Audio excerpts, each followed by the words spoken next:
অচিরেই পুরো দমে শুরু হচ্ছে মহেশখালীর মাতারবাড়ি গভীর সমুদ্র বন্দরের নির্মাণ কাজ। অর্থায়ন করছে জাপানের আন্তর্জাতিক সহযোগিতা সংস্থা জাইকা।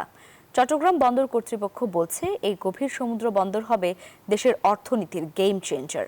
আবু জাবেদের ছবিতে নয়ন বড়ুয়া জয়ের ধারাবাহিকের শেষ পর্বে দেখুন বিস্তারিত। সমুদ্র পথে ট্রানজিট সুবিধা সৃষ্টির মাধ্যমে বন্দর কেন্দ্রিক বড় অঙ্কের আয়ের সুযোগ থেকে এখনো বেশ দূরে বাংলাদেশ। কারণ বিশ্বের বড় বড় জাহাজ বা মাদার ভেসেল সরাসরি চট্টগ্রাম বন্দরে ভিড়তে পারে না। ফলে এসব জাহাজের পণ্য বন্দরের জেটিতে আনতে দরকার পড়ে লাইটার জাহাজ। এতে পণ্য খালাসে ঝুঁকি ও জটিলতার পাশাপাশি বাড়ে ব্যয়ও।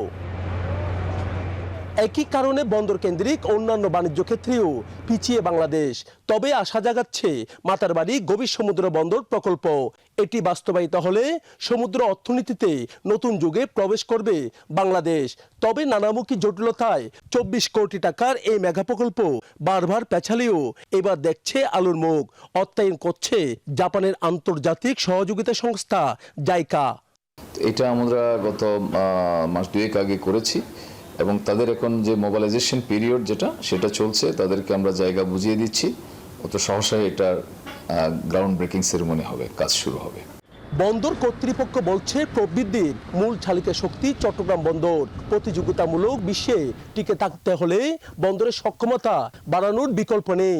5 বছর পর 5 মিলিয়ন টিইউস কন্টেনার হ্যান্ডলিং করতে মাতারবাড়ি বন্দর গুরুত্বপূর্ণ ভূমিকা রাখবে বলে জানান বন্দর সচিব।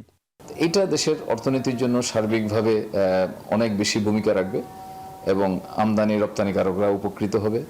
বন্দর কর্তৃপক্ষের এমন উদ্যোগে খুশি আমদানি রপ্তানিকারকরা। ছোট ছোট কোস্টার যেগুলো র্যাটারিং করে সেগুলো থেকে ইম্পোর্টাররা বেঁচে যাবে, কস্টিং কমে যাবে। মাতারবাড়িতে গভীর সমুদ্র বন্দর হয়ে যাওয়ার পর আমাদেরকে আর অন্যান্য দেশের গভীর সমুদ্র বন্দরের উপর নির্ভর করতে হবে না।